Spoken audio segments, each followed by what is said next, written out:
Fort Smith, Texas, October 13, 1837.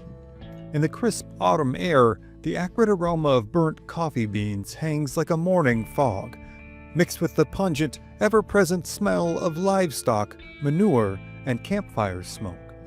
As the regulars of the fort begin their day's work of chores and guard duty, a group of a few dozen grizzled, buckskin-clad men saddle their horses, check their single-shot rifles and pistols, and make ready to venture outside the relative safety of the fort's walls. Leading this contingent of men is Lieutenant A.B. Van Bentusen and Captain William Eastland. They confer briefly over the planned course of incursion into what, at this time, is likely the most dangerous territory on the whole of the North American continent. Both men are relative newcomers to their positions in leadership, and, though both feel they have been sufficiently respected in their tenures with the Rangers thus far, their positions as commissioned officers grant them little to none of the deference and obedience that would be expected within the ranks of any conventional military. That is because this is very much not the conventional military. These are the Texas Rangers. The Rangers themselves are a newly founded hybrid force of military and law enforcement that has been stood up by the burgeoning Republic of Texas after its secession from Mexico in 1836 following the Texas Revolution. The intention of their founding was to recruit a sizable, well-armed, and loosely governed force of highly skilled and requisitely aggressive horseback fighters who could pursue, capture, and kill the hostile tribes and bandits that had been wreaking havoc on Texas settlers. At this time in 1837, anyone living in Texas is living on the bleeding edge of the frontier. The violence that has been wrought here in the preceding years is unlike almost anything else that has been seen on the American frontier. In the years prior to this, tribes like the Waco, the Karankawa, the Apache, and the Caddo had routinely raided homesteads up and down the river valleys and flatland prairies of central and southern Texas. But it is the Comanche who are the most feared. The Comanche were relatively recent arrivals to Texas themselves, having made their way down from the Rockies of Wyoming as part of a perpetually impoverished Shoshone offshoot. However, with the advent of horses from the Spanish making their way north on the plains, the trajectory of Comanche history would be forever altered. The Comanche were soon known as the most innately gifted horsemen of any tribe on the plains. Their newly found elements of speed and mobility have made the Comanche not only a formidable force to anyone who draws their ire, but a veritable war machine. The raiding is so all-encompassing in its violence and ferocity that it would effectively stall any sizable settlement attempts west of Dallas, Austin, and San Antonio until well into the 19th century. It is in fact the reason that on this day, the Rangers now make their way out of the gates of Fort Smith and head into the wilds of the Texas Hill Country. They are searching for a raiding party of Comanche who has stolen a large number of horses from the settlements on the Colorado River. The Comanche have headed northwest towards the open prairies, and the Rangers hope to catch them before they abscond into the vast, empty expanses of the Great Plains. After leaving the fort over the succeeding weeks, the Ranger force makes their way up the Colorado River, trailing the Comanche party. On November 1st, the two officers, Van Bentusen and Eastland, split their forces in order to follow different trails. This reduces Van Bentusen's force to 18 men. This force follows on north until reaching the Brazos River, where they incite a brief skirmish with a party of Cherokee and Keechai whom they mistake for Comanches. One Keechai is actually killed before the Cherokee are able to make discernible peace signs towards the Texians. This causes no small amount of embarrassment and conciliatory efforts on behalf of the Rangers. The Cherokee and Keechai are, in fact, also avowed enemies of the Comanche. having lost far more of their wives, children, and warriors to Comanche raiding than even the most remote and harrowed frontier settlers in Texas. Once amends have been made, the Cherokee and Keechai are gracious and pragmatic enough to point the Rangers in the direction of the fleeing Comanche party. Despite the loss of one of their own party, their hatred for the Comanche raiders outweighs their disdain for Texian intruders on this particular occasion. The Rangers now take to the trail, but it is another full week of tracking until November 10th, at a location Lieutenant Van Bentuzen marks as latitude 33.5 degrees north on the Trinity River, that the Rangers finally make contact with their intended target. The two parties, Rangers and Comanche, spot each other almost simultaneously. The Comanche are unaccustomed to being followed so far into their own territory, and they have stopped posting their normal sentries. They now immediately split their forces, with some of the younger warriors driving the horse herd off northward and the more experienced warriors heading back to attack Van Bentuzen's force of Rangers. Utilizing tactics that would soon be considered dangerous and outdated with the advent of better weaponry and more combat experience, the Rangers now dismount and prepare to receive the Comanche charge from behind a mound that rises up from the surrounding prairies and woodlands. Lieutenant Van Bentuzen stands on top of the mound to survey the oncoming force, and estimates there to be roughly 150 mounted Comanche warriors, perhaps the finest cavalry in the world, all of them capable of unleashing 10 or more arrows a minute, and all of them coming right at the Rangers at full speed. This means that the Ranger force of 18 men is outnumbered by roughly 8 to 1. These are obviously not favorable odds, and Van Bentuzen and his men are all too aware of this fact. The Rangers now move back from the ridge, deciding to instead receive the Comanche charge from the cover of a small thicket of trees at the base of the ridge. Almost immediately after making it to the timberline, the Comanche are upon them, raining arrows down upon the Ranger position and, as Van Bentuzen describes, uttering the most savage yells. The Rangers, armed with single-shot rifles and pistols, cannot match the volume of fire nor the maneuverability that the Comanches are now so deftly wielding against them.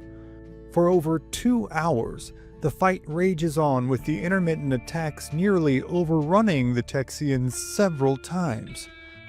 Though most of these men have not long been in Texas, they all understand what being overrun by the Comanches would mean for each and every one of them. The rules of plains warfare, especially in Texas, make no concession for prisoners when it comes to military-aged males.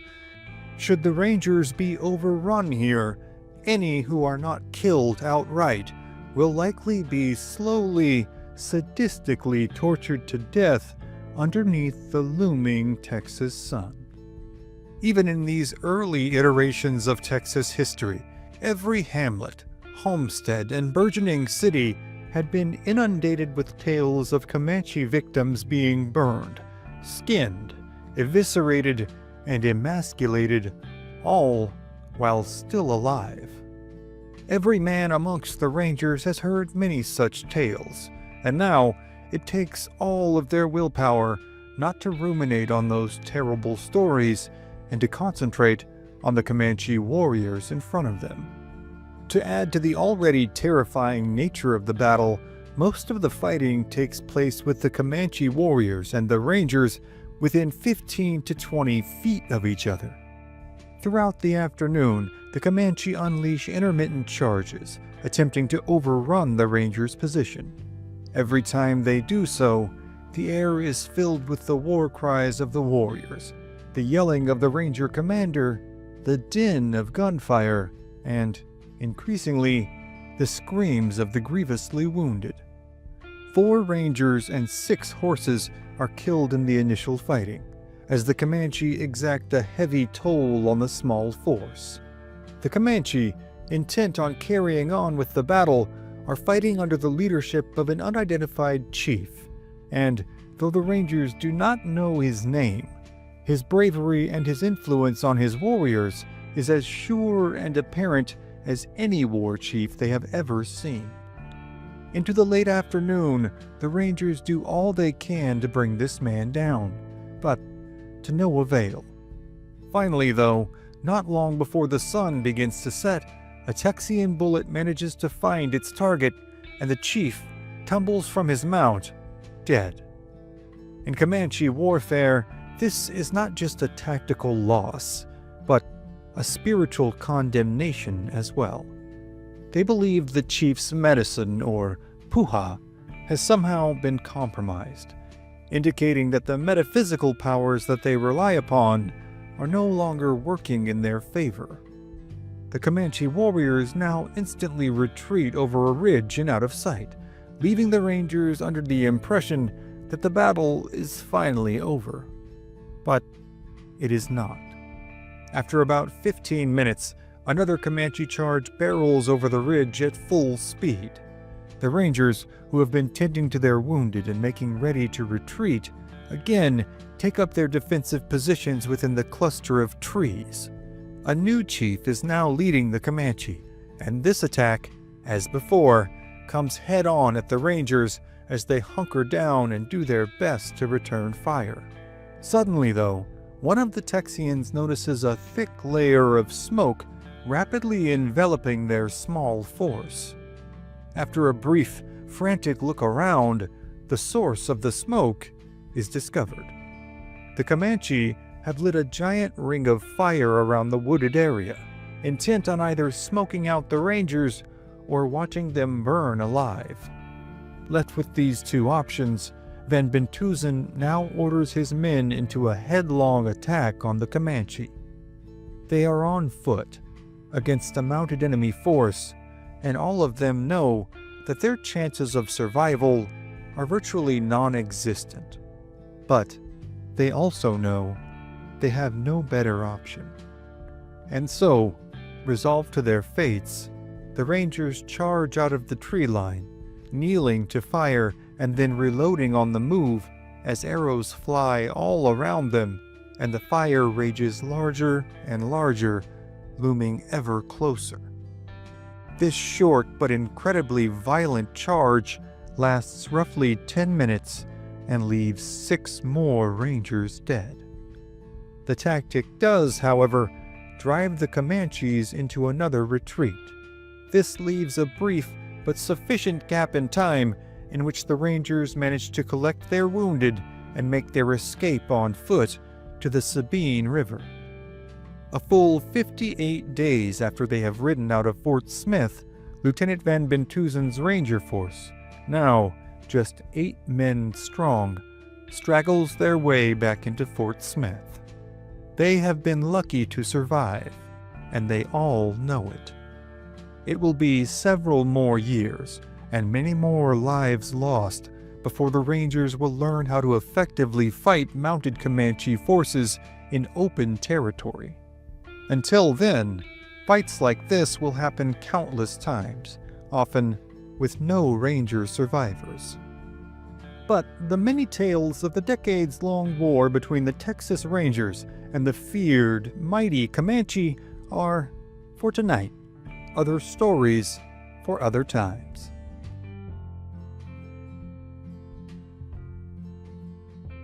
Fort Colorado, Texas, late March 1837.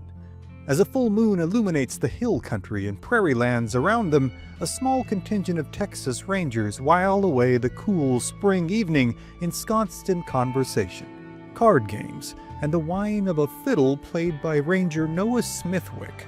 The more senior veterans of this ad hoc frontier force regale their younger comrades with stories of past fights with the fearsome, venerable Comanche.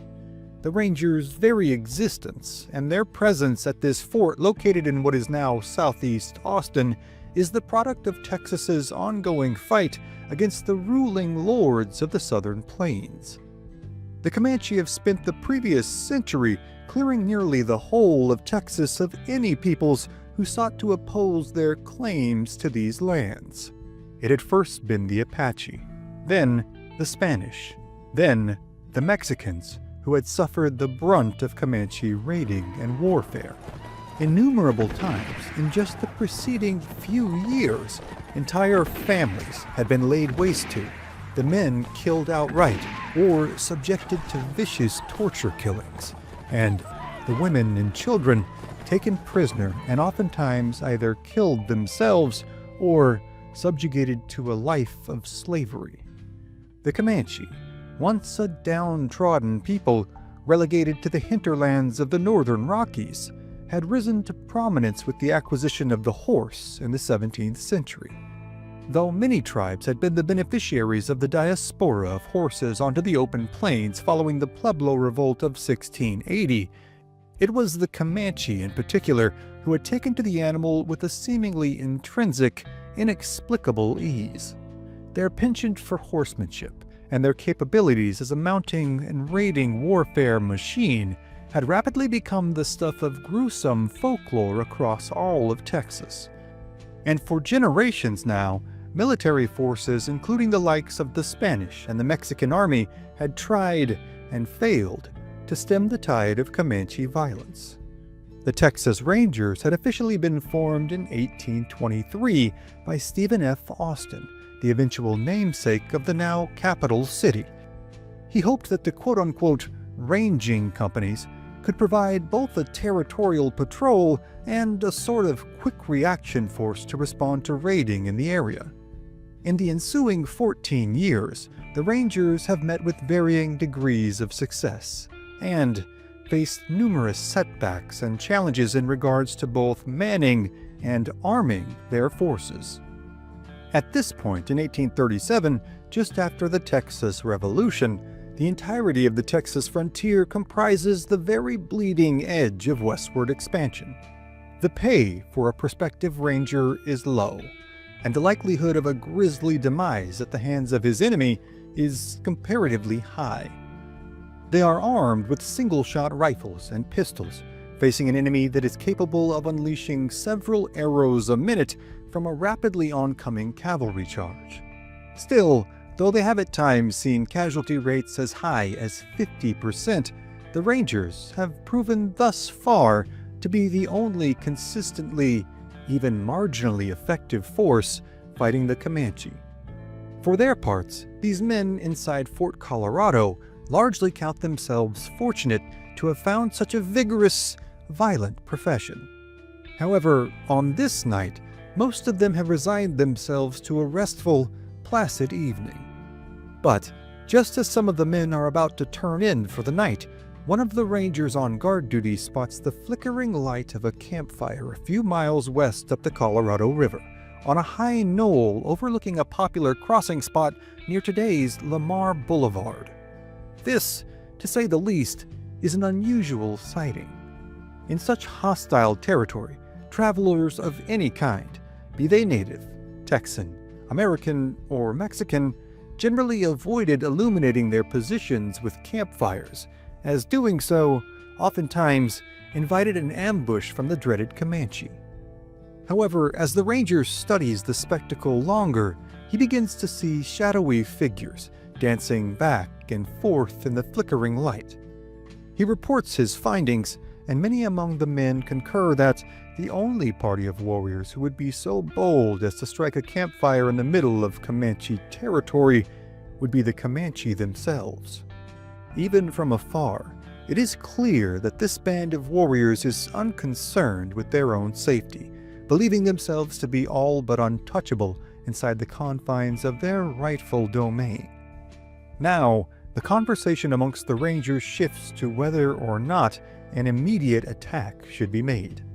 The officer in charge, a veteran ranger by the name of Captain Andrews, confers with some of the other veterans, all of whom argue for advancing upon the Comanche immediately. Charged with the safety and well-being of his men, however, Captain Andrews is momentarily reluctant to order his men outside of the walls of the fort, considering the risk of a night movement and of a surprise attack on an enemy force of unknown strength. His veteran rangers, however, offer a simple and straightforward solution to this quandary by insisting that Captain Andrews needs only to ask for volunteers. Seeing this as a suitable compromise, Captain Andrews asks for volunteers and is roundly met with several rangers ready to depart at once. These men double-check their weapons, load themselves with as much lead shot and gunpowder as they can carry, and mount their trusted war horses before riding out of the gates and into the dark of the hill country night. Leading the volunteers is 2nd Lieutenant Wren, another veteran ranger. In total, there are 15 rangers now making their way through this precarious country under the cover of night. Adding to the ominous air of this occasion, storm clouds soon roll in, further darkening the night sky. As they near the site of the Comanche camp, Lieutenant Wren, Joe Weeks, and Noah Smithwick advance ahead of the rest of the ranger contingent to reconnoiter the area ahead. This task, simple enough on its face, becomes an hours-long endeavor that consumes the remainder of the night as the rangers literally inch forward on their bellies through the brush and tall grass towards the Comanche camp. Finally, as the sun begins to crest the eastern horizon, the rangers find themselves in plain view of the Comanche camp. However, their trajectory has placed them far closer to the Comanche's horse herd than they had initially planned. For a few tense moments, the rangers hold their collective breath, as it seems all but certain that the remuda of Comanche horses and mules will be spooked by their presence, inevitably alerting their owners. But miraculously, the animals continue grazing, seemingly unfazed by the rangers' presence. Scanning the campsite, the rangers are astonished to see sleeping Comanches strewn all about the ground, seemingly sleeping off a long night of revelry. Now, having remained undetected, and having avoided potential calamity with the horse herd, Wren, Weeks, and Smithwick make a much more hastened crawl backwards, rejoining their comrades and reporting their findings. Here, they hurriedly lay out their plan for attack. The rangers will divide their forces and sweep down upon the Comanche camp from two directions. 2nd Lieutenant Wren will lead the smaller contingent to the right of the cluster of cedar trees which holds the Comanche camp, while Noah Smithwick will lead the second, but larger contingent which will attack the Comanche camp head-on. With the morning sun now rapidly on the rise, the rangers hasten forth to make their attack. As the surrounding birds begin to chirp, Smithwick moves his men into position, and then notices that, in the dimly lit morning hue, Wren has taken his party past the intended target, having mistaken which cluster of cedar trees he is to attack.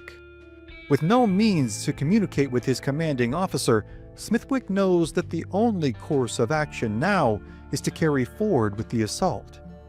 Moments after Smithwick realizes Wren's mistake, the first of the Comanche warriors begins to stir awake, only yards away from Smithwick and his men. Still in a haze, the warrior sleepily pulls himself into a sitting position and then begins to sing his personal song, a long-standing Comanche tradition, as a greeting to the morning sun. However, the man singing has alerted Wren to his mistake, realizing that he is attacking the wrong cluster of cedar trees, and he now leads his contingent hurriedly towards the sound of the singing Comanche. The Comanche warrior, now alerted by the sounds of Wren and his rangers running towards him through the brush, jumps to his feet and attempts to run back to his cohorts in the camp. He sprints forward, crying out to his comrades that an attack is underway. However, he has scarcely gone but a few yards when a ball from Ranger Joe Weeks' rifle tears into his back, sending him tumbling to the ground, dead. Now, the Comanche are fully alerted, and the camp springs to life, with warriors attempting to arm themselves while making a retreat to a nearby ravine. Wren and Smithwick's forces now make a charge on the Comanche camp from their planned sides, unleashing a volley into the scrambling warriors, hoping to kill any and all that they can. Most of the Comanche, however, are able to make their way to the nearby ravine.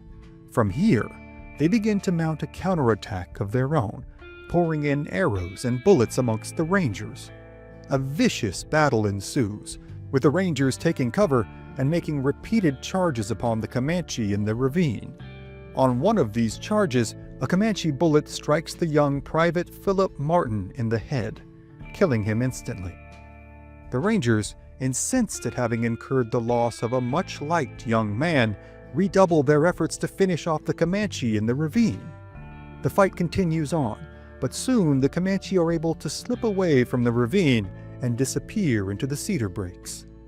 They have left their horse herd and most of their belongings, most of which are plundered and claimed by the Rangers as spoils of their efforts. A thorough post-action examination of the battlefield is also made, in an effort to discern the damage inflicted upon the Comanche.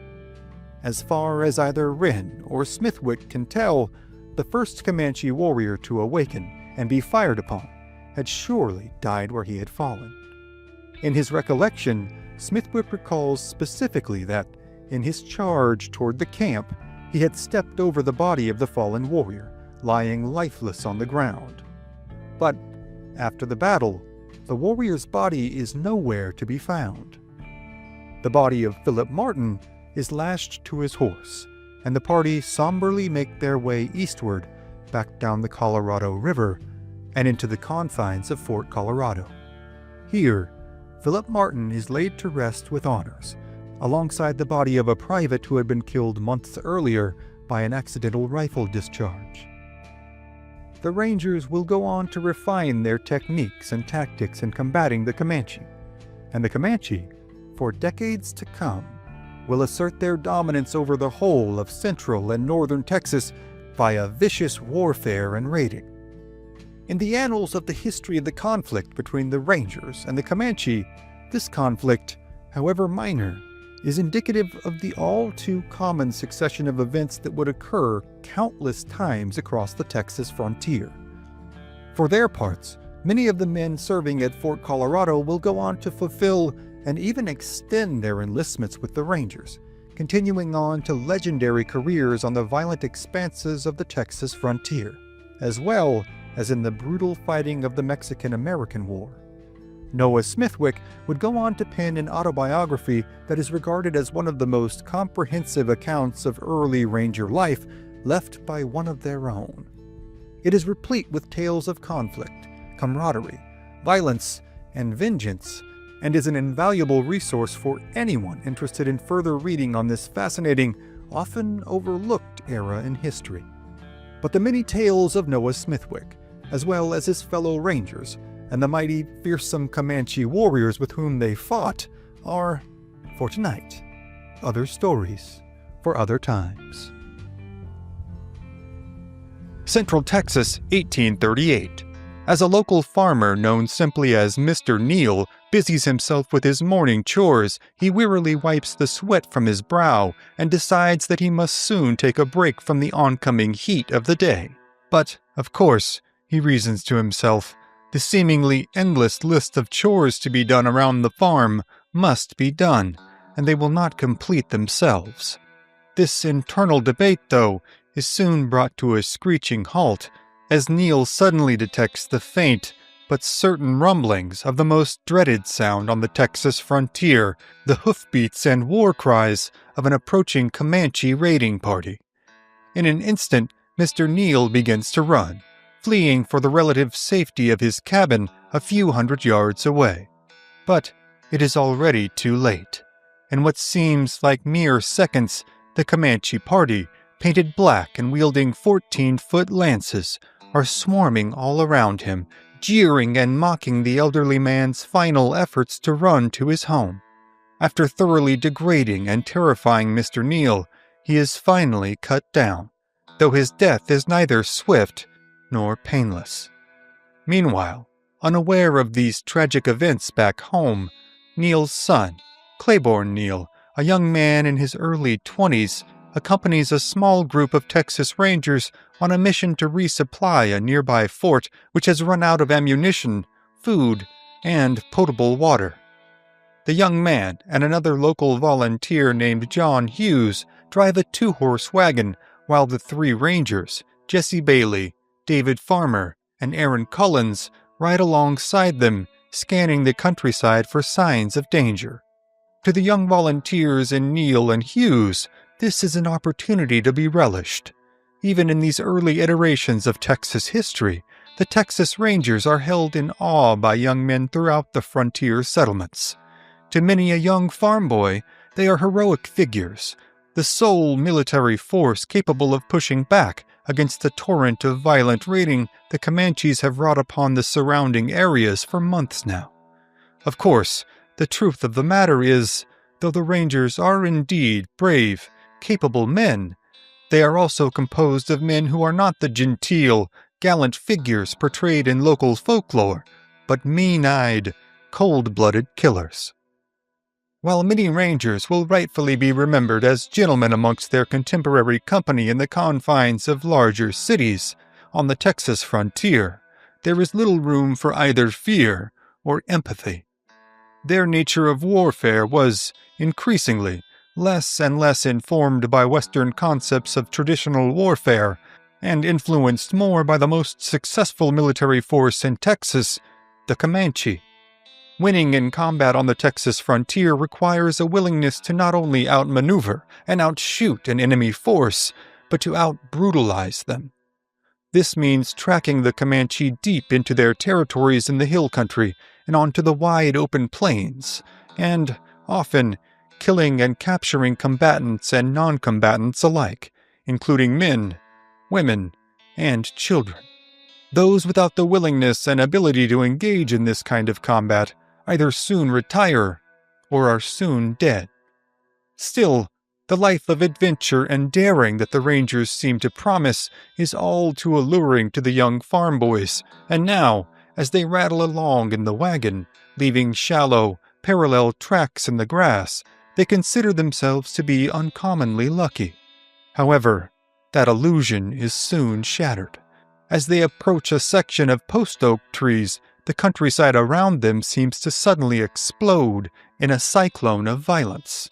Arrows seem to fill the air from all angles, and the din of the deafening Comanche war cry seems to drown out any other sound. Quickly, the Rangers shoulder their weapons and fire, emptying their single-shot rifles into the Comanche forces, barely visible amidst the trees. Though he does not know it, Claiborne Neal is now caught in a life-and-death fight against the same men who have brutally killed his father only hours earlier. Tragically, the young man will soon join his father in death, cut down in the very same manner. The exact details of the brutal fight that unfolds next are lost to history, but every man amongst the Texans' party is killed within the next few minutes. It is believed that Neal and Hughes, the volunteers driving the wagon, are amongst the first killed in order to bring the wagon to a stop. As the attack unfolds, the three Rangers, Jesse Bailey, David Farmer, and Aaron Collins, see no hope of mounting a defense from the open area around the wagon, and thus all three make a dash for the cross-timber, attempting to take cover and fortify any kind of defensive position. All three Rangers, though every one of them experienced as frontier fighters, fall to the projectiles of the Comanche, their single-shot rifles and pistols being no match for the sheer volume of enemy fire they are met with. Within minutes of when it began, the ambush is over, and every one of the 5 Texans now lies still in death. Their supplies, ammunition, weapons, and animals are all taken by the Comanche, who now take their newly gotten bounty and abscond to the northwest, in the direction of the open plains. As they have trained to do since they were children, the warriors ride hard for hours, taking no breaks for food or water, intending to put as much distance as possible between themselves and any pursuing party of Texans who will, inevitably, happen upon the scene of the ambush and attempt to track them down. By the time rigor mortis has fully set in on the bodies of Neal, Hughes, and the fallen Rangers, the Comanche are many miles away, carefree and clear of retribution, and rejoicing in their success. Meanwhile, back at Fort Smith, Captain Daniel Monroe waits pensively for the return of the Texans whom he is relying upon to supply his men and himself out here on the edge of the Texas frontier. The party is by now long overdue, and while this can be attributed to all manner of understandable delays, from a broken wagon wheel to a flooded stream, by the next day, Monroe suspects that the reason is likely far more ominous. He now decides to send out a scouting party in search of his missing men. The small group soon rides out of the confines of the fort and into the wilderness. They are gone but a scant few hours before they are spotted by the fort's sentries riding hurriedly back towards Fort Smith. Once back within the confines and relative safety of the fort, the men report to Captain Monroe that they have indeed located the missing party and that every man among them is dead. Horrified, but not surprised, Monroe listens as his men describe the macabre scene they have stumbled upon only a few miles from the fort. They report that 2 of the men were found in the wagon, while the remaining 3 were found scattered about the area between the wagon and the nearby timberline. Judging from the number of wounds incurred by each man, it is surmised that the fight was a bloody, hard-fought affair in which each man had sold his life as dearly as possible. Though it is not specified in the official account, it is relatively safe to assume that the dead were scalped and mutilated, as this was de rigueur in Comanche warfare and raiding. Taking stock of his present situation, with his supplies still dwindling, no resupply on the way, and hostile raiding parties in the area, he decides that he must now abandon Fort Smith and move the soldiers, volunteers, and their families to the nearby Fort Fisher. Arriving at the gates of Fort Fisher, the dejected Monroe meets with Major William Smith, the commander of the fort. He reports the dire nature of his situation and is welcome, though his frustration with his plight is palpable to all within the walls of Fort Fisher. In the weeks prior to the resupply party being cut down, he has been incessantly tormented with Comanche horse raiding. With his horse herd now grievously depleted, and with the loss of 5 reliable men, he is notably deflated in his reports to his superiors, which detail the events of the prior few days. In his report to one Senator Sterling Robinson, he writes, quote, "All the news I have for you is of the worst sort. I was ordered to this place and was 2 days coming, and have seen no sign going up the country sufficient for the numbers of Indians that was down. Without more assistance, we are nothing but a drug to the government, and no assistance to the people. It is useless to write any more, for you know our situations." End quote. Even as Monroe pens these words, on May 15th, other Comanche attacks are now wreaking havoc all through the state. In another letter addressed to Robinson from one James Dunn, also written on May 15th, Dunn describes the attacks that have continued since the elderly Neil has been found near his farm on May 5th. On the 9th, a Mr. Webb had been attacked while working in his fields, narrowly escaping with his life. Dunn goes on to write that, quote, "The residents of this area are waiting hourly for an attack." End quote. He then goes on to implore the senator that government must not hesitate to assist us in our distress. But, much to the frustration of men like Dunn and Colonel Moore, the beleaguered, thinly stretched and cash-strapped government of Texas will be unable to effectuate any meaningful resistance to Comanche raiding for years yet to come. This problem, though, however dangerous, will not deter the countless European and American settlers who flood into central Texas in the years to come. Many have little to no chance of securing land for themselves in their respective homelands, and thus see the open expanses of Texas as an opportunity for land, riches, and autonomy that would be unattainable anywhere else. While many of these neophytes to life in Texas are well aware that the land does in fact belong to the Comanche, many are either unaware or dismissive of the Comanche's resolve to retain their lands and to drive out any and all intruders. Many times throughout the history of Texas, this dangerous mix of ambition, ignorance, and sheer hubris on the parts of new settlers would result in their own demise. For decades to come, well into the 1870s, Texas newspapers will be replete with reports of local raids and killings. their riders seemingly as exasperated as any local military officer with the confounding and terrifying problem of stopping Comanche raiding. For the Comanches' part, the coming decades will bring on their own eventual fall from their position as rulers of the southern plains and see them relegated to the reservation system in Oklahoma. Already, in these latter years of the 1830s, the Comanche have seen their already small tribe decimated under plagues of cholera and smallpox. Even with their vaunted status during this time as the most feared martial entity in the whole of Texas, their reign as the apex power in this region is peaking or, according to some experts, already beginning to wane. However, in the scope of old Texas history, the battle between the irascible Texas Rangers and the mighty Comanche Nation has only just begun. But the countless tales of bloodshed, bravery, and brutality from that decades-long conflict are, for tonight, other stories for other times. Austin, Texas, January 1836.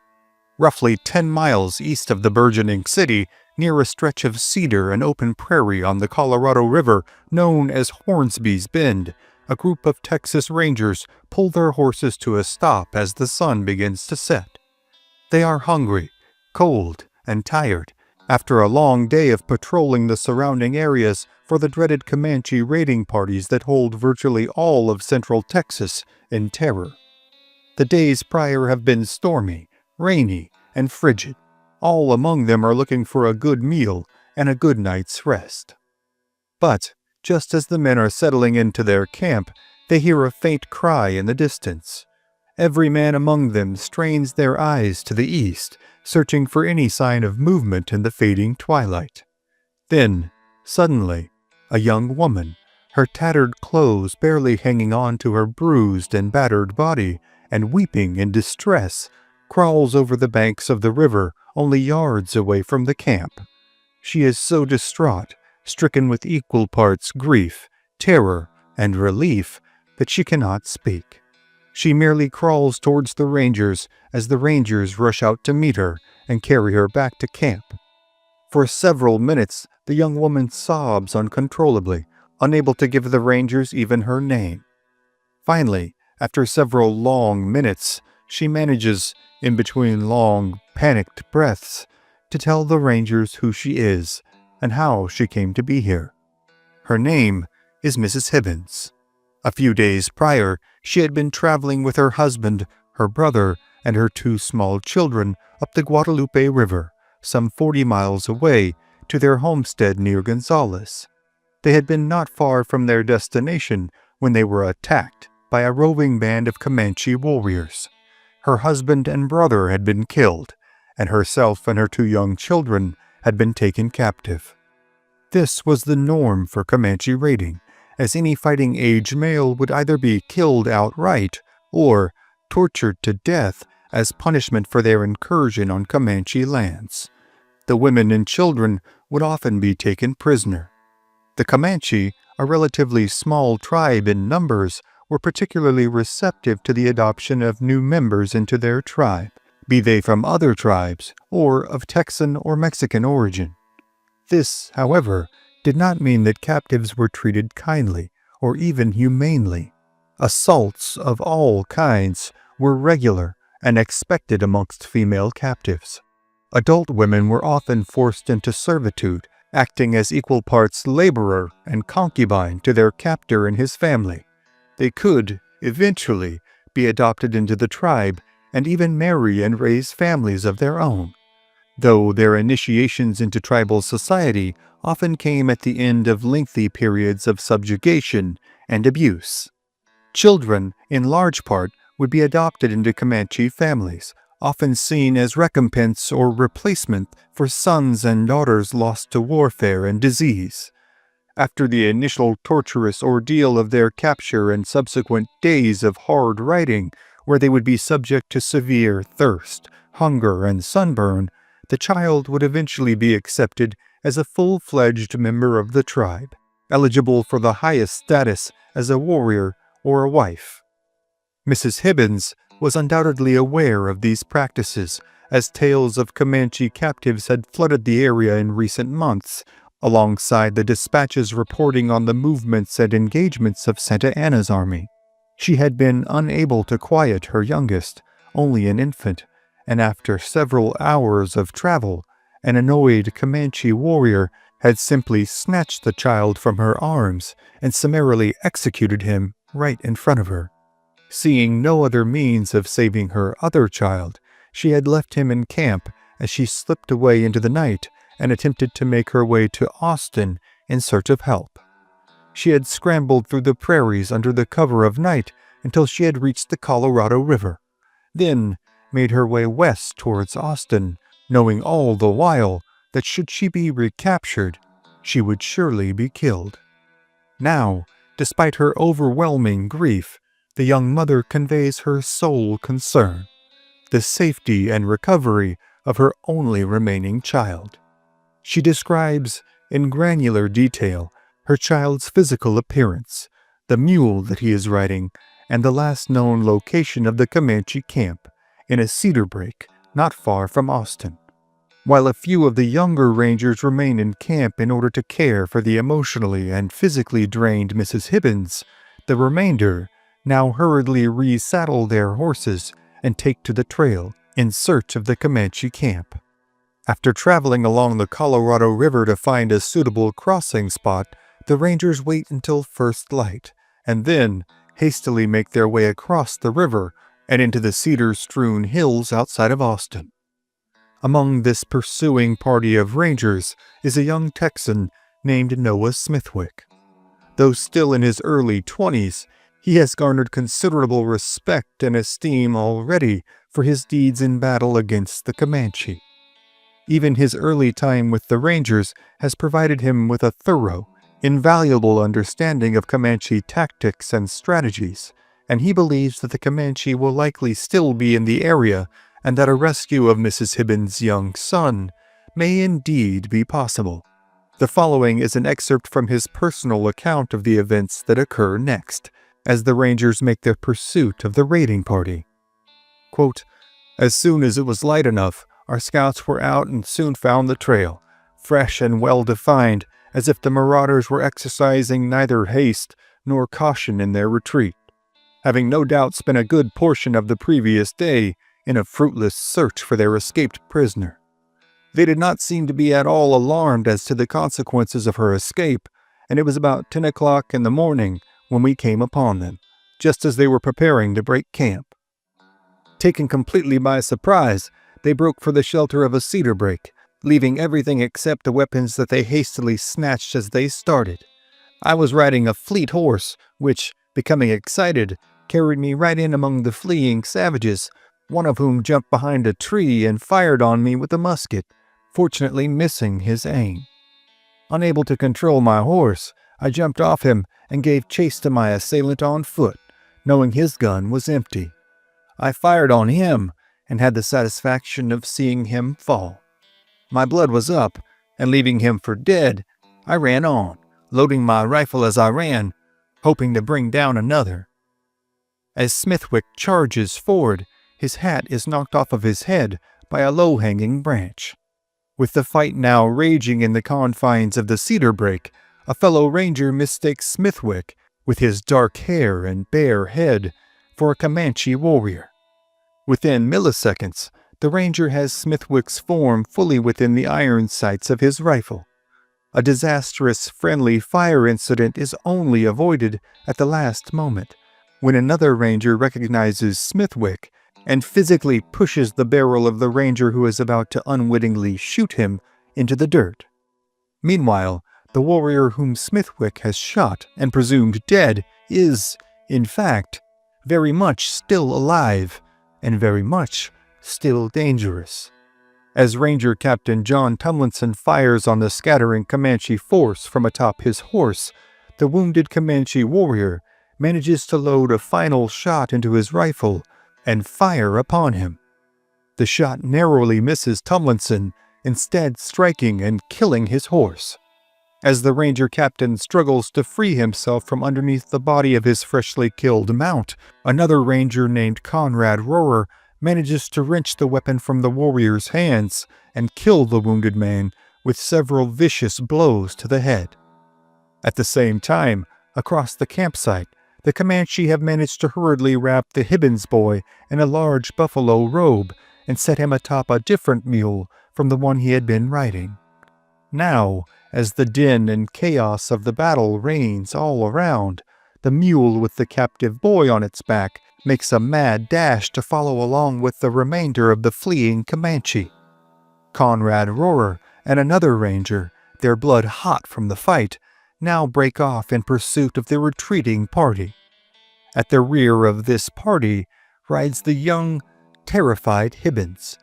In a sickening few moments, the rangers, guns drawn, ride up behind Hibbins, whom they presume to be a fleeing Comanche. Eager to dispatch any Comanche that they can, Rohrer aims squarely at the back of the Hibbins boy and pulls the trigger. The gun misfires. With their mounts still galloping their way through the thick cedar and maneuvering across the rocky ground, Rohrer attempts to clear the jam in his weapon and then again aims squarely at the buffalo-robed draped youngster and again pulls the trigger. Again, the weapon misfires. For a second time, Rohrer attempts to fix his malfunctioning weapon from the saddle before taking aim again. But just before he is able to fire, his comrade notices that the rider of the mule is, in fact, the Hibbins boy. Seeing this, he pulls Rohrer's arm just as the man is squeezing the trigger on his third shot. This time, the weapon does not misfire, as a resounding crack deafens the rangers and gun smoke fills the air. However, the shot misses, as the bullet sails over the head of the Hibbins boy. In Smithwick's own words, quote, "Providence seemed to have interposed to save him."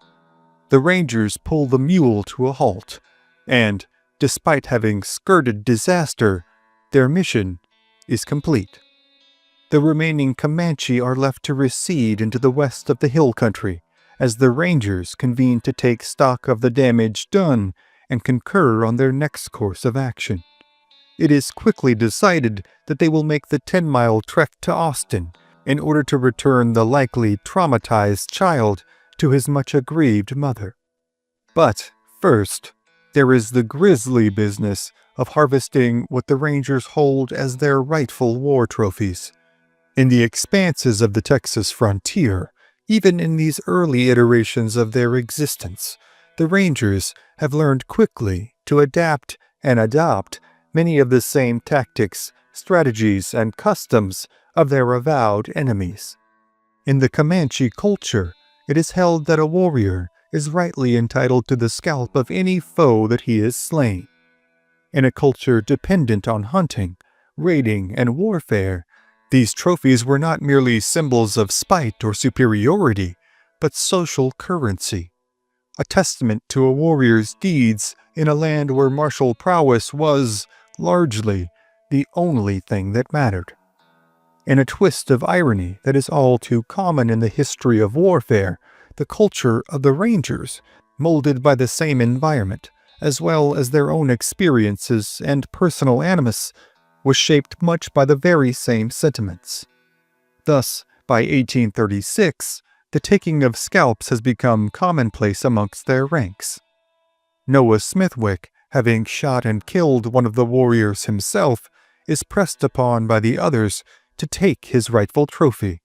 His account of the interaction follows, quote, "The boys held an inquest upon the dead Comanche and, deciding that the gunshot would have proven fatal, awarded me the scalp. I modestly waived my claim in favor of Conrad Rohrer, but he, generous soul, declared that, according to all rules of the chase, the man who brought down the game was entitled to the pelt, and himself scalped the warrior, tying the loathsome trophy to my saddle where I permitted it to remain. thinking it might afford the poor woman whose family its owner had helped to murder some satisfaction to see the gory evidence that one of the wretches had paid the penalty for his crime. Now, with the Hibbins youngsters safely in their custody and their bloodied, fleshy trophies swinging from their saddles, the Rangers make their way south from Walnut Creek to the city of Austin. Smithwick gives his account of the touching scene that follows, as the Rangers ride back into the city and return the lost child to his mother. Quote, "Late in the afternoon we rode into the station in triumph. There was a suspicious moisture in Minnie and I, long since a stranger to tears, when the overjoyed mother clasped her only remaining treasure to her heart. And I could not help but steal a glance at Rohrer, and try to imagine what his feeling would have been had not his guns refused to obey his murderous behests.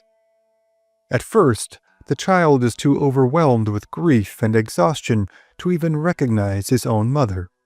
But soon, the child is calmed and realizes his newfound safety. This pair, now having lost everyone in their family but each other, console one another with their mere presence, as words seem incapable of expressing the simultaneous gravity, sorrow, and gratitude of the moment.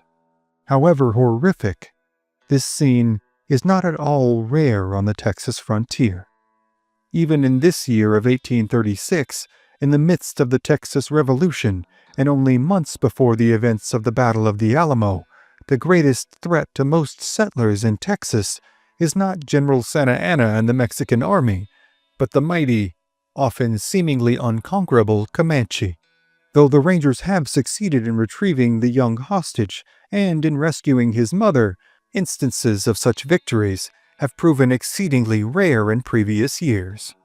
As a perpetually undermanned and underfunded fighting force armed with single-shot rifles and pistols, and relegated largely to learning frontier fighting tactics on the fly, the Rangers have paid, and will continue to pay, a heavy price in lives and casualties. Nearly every lesson learned by the young Ranger force is one paid for in blood. Conversely, while they are indeed snugly situated in their seat as the lords of the southern plains, the Comanche are experiencing monumental losses of their own.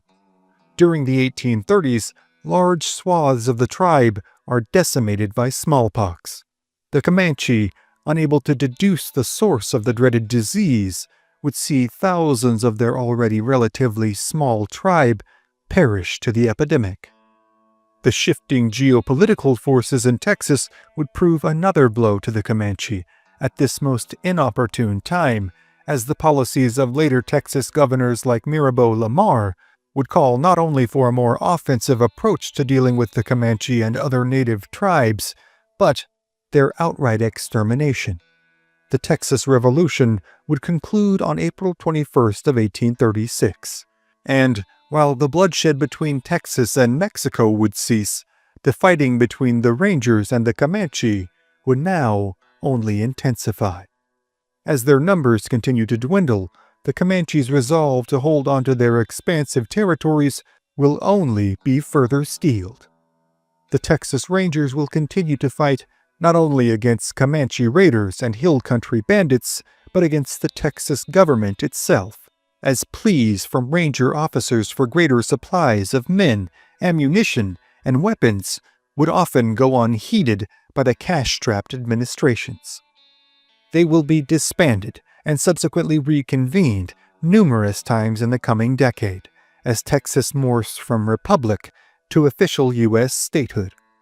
In the 1840s, however, with the advent of New Jersey gunsmith Samuel Colt's new 5- and then 6-shot revolvers, the nature of warfare in Texas would be changed forever. It would be veteran Ranger Samuel Walker who would take it upon himself to travel to New York to meet with Colt in New York City. Here, the two men would discuss changes that could be made to the initial design to better suit it for use by the Rangers. Though Walker would perish only months later during his service in the Mexican-American War, the firearm he helped design would go on to change the very nature of the way his comrades conducted their very violent business. For his part, Smithwick would continue his service with the Rangers into the 1840s. He would marry Thirza M. Blakey in 1839 before moving to what is today Weberville, Texas. In the 1860s, after receiving notable opposition for his pro-unionist views, Smithwick would move himself and his family to Kern County, California. Though his wife would pass away in 1871, Smithwick would live to age 91, passing away in Santa Ana, California in the year 1899. But the many stories from the life of Noah Smithwick, as well as the countless tales of Comanche bravery and brutality, and the innumerable tales of rescue and revenge on the Texas frontier, are, for tonight, other stories for other times. South Texas, August 1844. As the confines of Nueces Canyon tower around them, a group of 4 Texas Rangers cautiously make their way down the Nueces River, sent on a special mission on the order of Ranger Captain Jack Hayes. Their mission is to investigate the site of a recent battle, one that had taken place only 4 days prior amidst these undulating, limestone-strewn hills. They are to survey the battle site for any remaining dead, and to investigate the surrounding area for any sign of their avowed enemy, the feared and mighty Comanche. As the blazing Texas sun begins to reach its noontime apex, the Rangers decide to rest for lunch. They select a spot on a small tributary creek running off the larger Nueces. Believing their position to be secure, they appoint Rufus Perry to act as sentry, and then leisurely set about taking their midday break. They lay out their bedrolls and stake their horses out to graze, before tucking into a cold meal of beef jerky and hardtack. 2 of the Rangers, James Dunn and John Carlin, indulge in a swim in the cool waters of the creek as their horses water themselves. Meanwhile, Ranger Kit Acklin remains in camp, enjoying his meal, as Rufus Perry wearily stands watch over the camp. Perry is an experienced ranger, but even under his watchful eye, a group of Comanche have remained hidden in the brush only a few dozen yards away, completely unseen by the Rangers. The Comanche now manage to move into position to attack the camp, and then, in a whirlwind of war whoops and arrows, they strike the camp in a vicious ambush. Rufus Perry is the first to fall, struck by 2 arrows in the torso and 1 in the face. Kit Acklin manages to jump to his feet, but is hit moments later by a number of bullets in the torso, and then an arrow strikes him in the mouth. The arrow knocks out several of the young ranger's teeth and practically emulsifies the inside of his mouth. But despite these horrific wounds, he does not fall to the ground. Instead, Acklin pulls his revolver and manages to dispatch a Comanche warrior with a shot to the head. For a fleeting moment, the Comanche assault pauses as their fallen comrade causes many of the warriors to reconsider.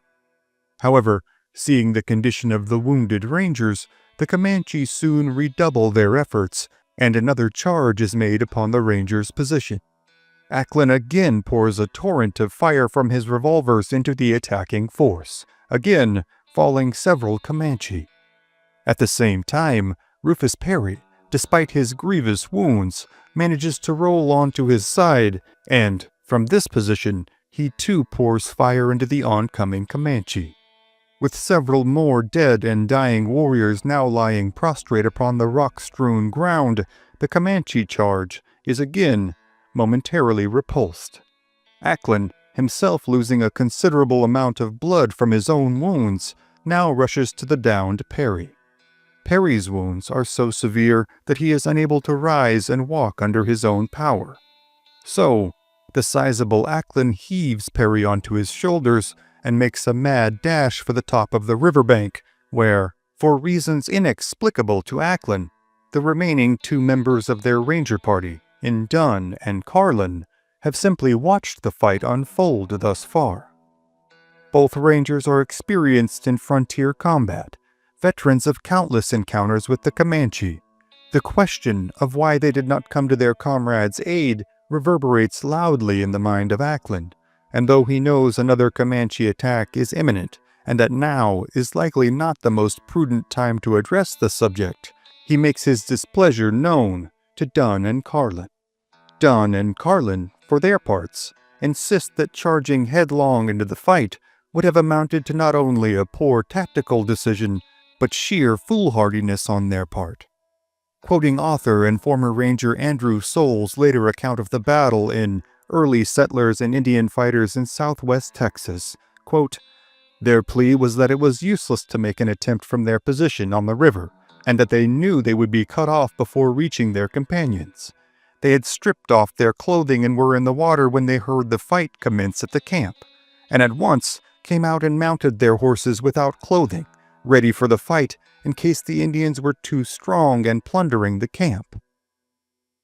But, after each man has briefly stated his case, all concur that this is no time for further arguments, as the Comanches swarm the hills around them. It is decided that they must cross the river in hopes of putting the Nueces between themselves and the Comanche.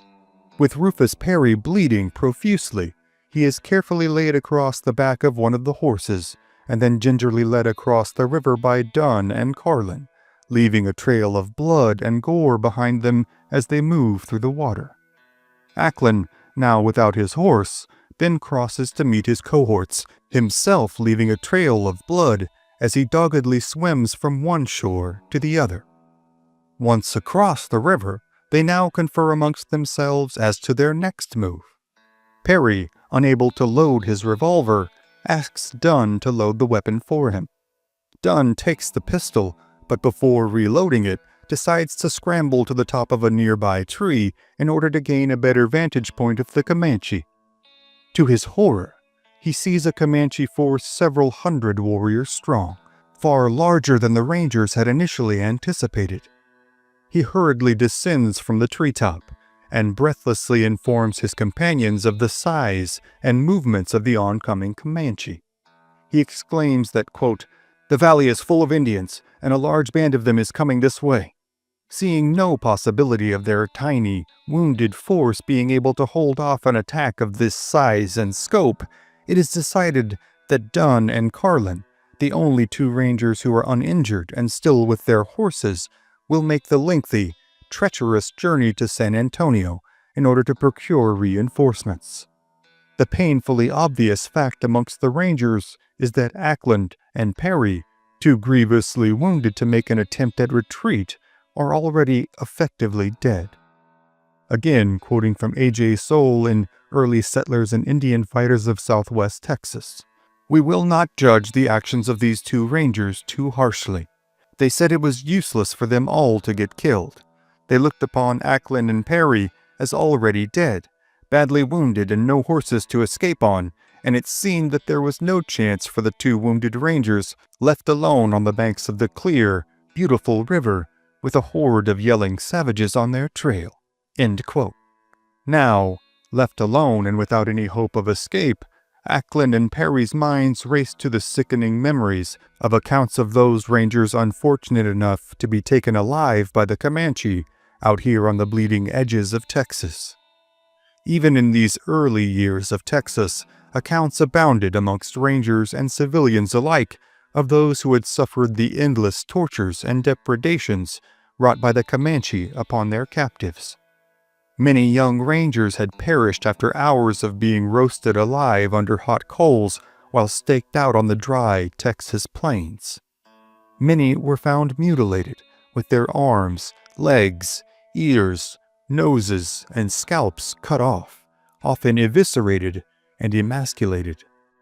It could not be known, but was widely assumed, that many of these mutilations were carried out on the victim while the unfortunate person was still alive. Now, seemingly left to this inevitable fate, Ackland and Perry are left with the simple, unavoidable question: will they allow themselves to be overrun and taken alive by the Comanche? Or will they fight until the bitter end? Despite their dire circumstances, Ackland and Perry resolve that they will either save themselves or die fighting. However, the pair are now without any weaponry, save for their large Bowie knives, a mainstay tool for nearly all Texas Rangers at this time. To compound this problem, for all their resolve, Perry, his eyes now caked shut with dried blood, is practically blind. Ackland, seeing he is now the only relatively able-bodied one between them, decides that he will again shoulder his comrade and move their position up the riverbank to one that might be more easily defended. But, just as Ackland is agonizingly positioning Perry across his shoulders and beginning to slowly rise to his feet, the shrill, piercing cry of the Comanche warriors once again fills the air. Though they are still across the river, the Comanche have now spotted the blood trails left by Perry and Ackland as they made their way to the water. Now, as if tracking a pair of wounded animals, the warriors begin to follow the blood trails and quickly surmise that the Rangers have crossed the river.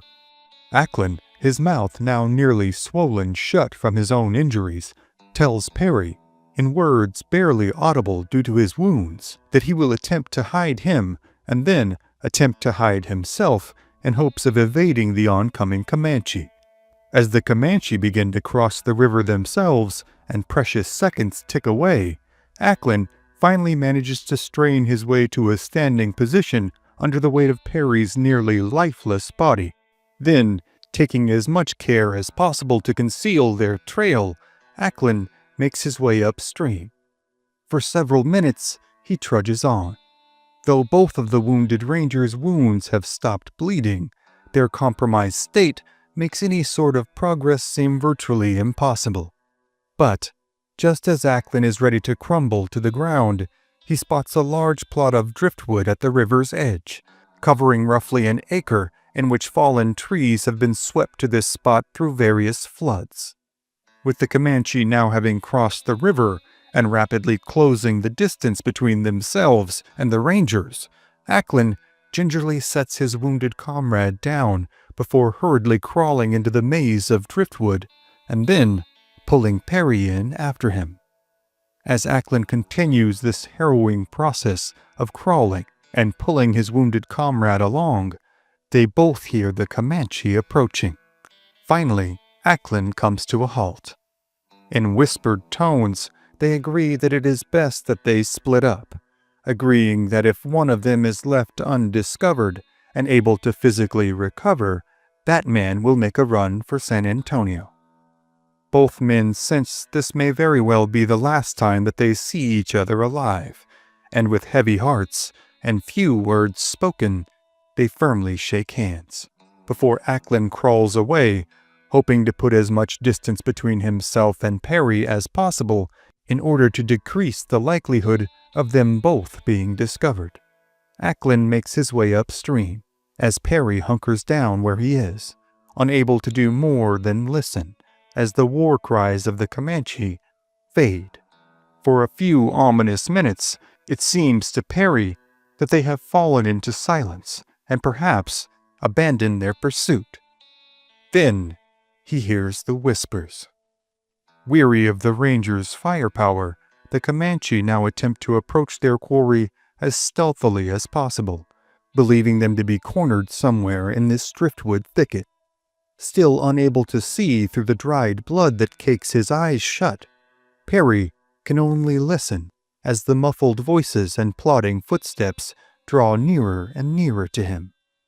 To his horror, the Comanche walk directly over his position, each warrior skulking by at a rate that seems to Perry to be intentionally torturous.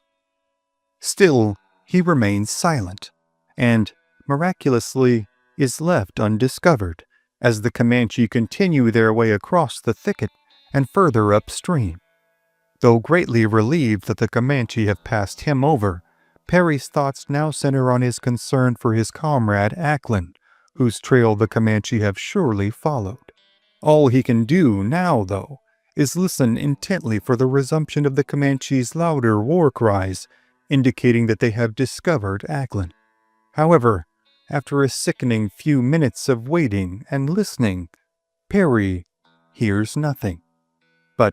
Despite this fortuitous sign, he knows the Comanche are intent on exacting their revenge for the warriors that Acklin has slain, and that they will not give up their pursuit easily. Still, despite being in agonizing pain and unable to see, Perry knows he cannot remain here in the driftwood for long. His only hope now is to make his way to the river, and then, somehow, navigate the 120 miles on foot to San Antonio. Now, the beleaguered ranger slowly crawls his way back through the driftwood thicket, guiding himself by feel and making his way toward the sound of the rippling water. After painstakingly dragging himself over rocks, branches, and fallen logs for what seems like an eternity, Perry's outstretched hands are finally greeted with the feeling of the slick, cool riverbank mud. Cautiously, he pulls himself to the water, and, after slaking his all-consuming thirst, immediately dunks his entire head into the cool river, seeking to ease its endless throbbing and to cool his overheated body. Finally, he manages to wash the caked blood from his eyes. He is greeted with the still darkness of night. Though he is relatively sure the Comanche have now left the area, he is still alone, without weapon or horse, in the middle of the Texas wilderness. With no other option, Perry again drinks heavily from the river, and spends a considerable time cooling himself and regaining some measure of strength before finally straining his weary body upright and, step by weary step, beginning the long, painful trek back to San Antonio. He knows that, even if the uninjured rangers in Dunn and Carlin had made their way back to San Antonio and sent reinforcements, they will likely be unable to find either himself or Acklin, as both have ventured so far from the location where they were last seen. For 6 long days and nights, Perry makes his way northeast, the entire time suffering of thirst, starvation, and rapidly festering wounds. Finally, the bedraggled, blood-soaked figure of Rufus Perry is spotted by the ranger lookouts on the outskirts of San Antonio. He is so disfigured from his wounds and caked in gore that, at first, his comrades do not recognize him. When they do, he is quickly brought to the ranger's headquarters, where he is informed that a rescue party, or what many have considered to be a recovery party, has already been sent out by Captain Hayes. During Perry's trek to San Antonio, Dunn and Carlin had arrived back to the city, both being badly sunburned and saddle-sore, having made their escape wearing nothing more than they had while swimming. They had reported Rufus Perry and Acklin to be all but assuredly dead. Now, with Perry's reappearance, the ranger headquarters becomes a whirlwind of activity, as all the men who can be spared are marshaled into a second rescue force that can span out in search of their lost comrade in Acklin. But, just before they are able to ride out of town, and only 2 hours after Perry had appeared on the outskirts of San Antonio, Kit Acklin is spotted, himself nearly unrecognizable due to his wounds and physical deterioration. Acklin, too, is rushed to the headquarters, where he and Perry are attended to by the best doctors that can be procured in the whole of San Antonio. After a matter of weeks, the men are nursed back to health, and both will eventually rejoin the Rangers' ranks. While John Carlin will go unreprimanded for his conduct during the fight, James Dunn will be formally reproached by Captain Jack Hayes himself for not assisting his comrades in a more prudent manner. However, Dunn's reputation, as repeatedly noted by A.J. Soule in his account of this battle, remains strong within the Rangers. Soule tempers his narrative with the caveat that, quote, James Dunn was censured by Captain Hayes and others of the company, but he was a good ranger and had no chance in this affair. He was looked upon as one of the most daring men Hayes had, end quote. Dunn and Carlin, too, will both go on to continue their service with the Rangers. Rufus Perry would eventually move to West Texas before returning to the Texas Hill Country, where he would pass away in Johnson City in 1898 at the age of 76. Kit Ackland, like millions of other Americans, including fellow Rangers Jack Hayes and Bigfoot Wallace, would make his way to Northern California in 1850 with the advent of California's gold rush. Here, he would settle in the Sierra Nevada town of Mariposa, where he would serve as a local constable until his death in 1871 at the age of 52. The story of Rufus Perry and Kit Ackland's impossible survival on the banks of the Nueces is but one of an endless succession of accounts of bravery, violence, and fortitude that are replete within the annals of Old West history. But the many stories of battles from the lives of Texas Rangers like Perry and Ackland, as well as the Rangers who fought beside them, and the innumerable battles between themselves and not only the Comanche, but the Mexican army during the Mexican-American War, are, for tonight, other stories for other times. Thank you again for joining us on this episode of History at the OK Corral. Be sure to click the like button, share this episode with a friend, and become a subscriber. Also, if you'd like to support our work and gain early access to episodes, as well as ad-free viewing, you can become a member of this channel by clicking on the join button down below. Also, be sure to follow us on TikTok and Instagram, and subscribe to our newsletter. Thanks again for watching, and we'll see you next time on History at the OK Corral, home of history's greatest shootouts and showdowns.